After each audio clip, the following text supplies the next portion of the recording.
তুলসী পাতা গোপালের ভীষণ প্রিয়। হ্যাঁ। তুলসী পাতা না হলে তো হবেই না। না আর আমার বাড়ির সত্যি কথা এবছর আর বামুন ডাকিনি, কারণ আমি রোজই গোপালকে যখন পুজো করি তখন তো ঠাকুর মশাই আসে না, আমার ঘরের ছেলে যেহেতু তার জন্মদিন হ্যাঁ অনেকেই ডাকে নবম।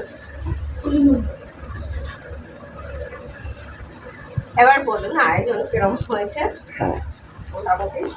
হরে কৃষ্ণ হরে কৃষ্ণ। আর আগের বারে তো আমি গল্প করেছি, আগের তো সত্যিকারের কিছুই ছিল করতাম না। আমার গোপাল বাবা ছিল নিজের মতো আলমারির মতো বন্ধ থাকতো। কি অবস্থা, এসছে কতদিন, অনেকদিন, কতদিন প্রায় এসেছিল? 8 বছর মতো। 8-9 বছর এসেছিল। এটা মনে হয় আমাদের তৃতীয় জন্মাষ্টমী পুজো হবে এবারে। হরিদ্বার থেকে হ্যাঁ এনেছিলাম। আমার এক গোপাল আরেক গোপাল কিনেছিল।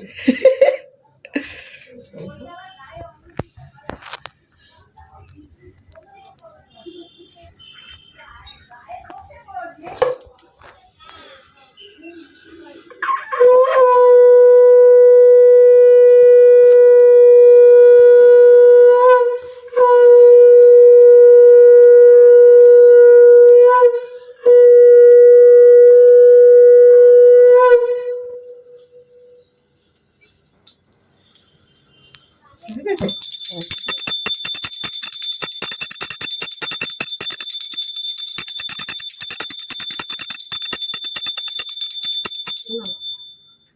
দিদি একাই পুজো করে দেবে, দেখুন বাবুদের দরকার পড়ে।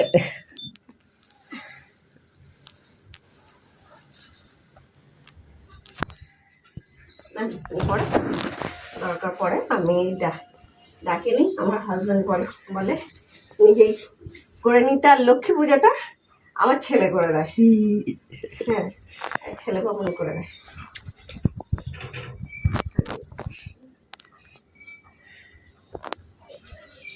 সবাইকে জন্মাষ্টমীর অনেক অনেক শুভেচ্ছা ও অনেক ভালোবাসা।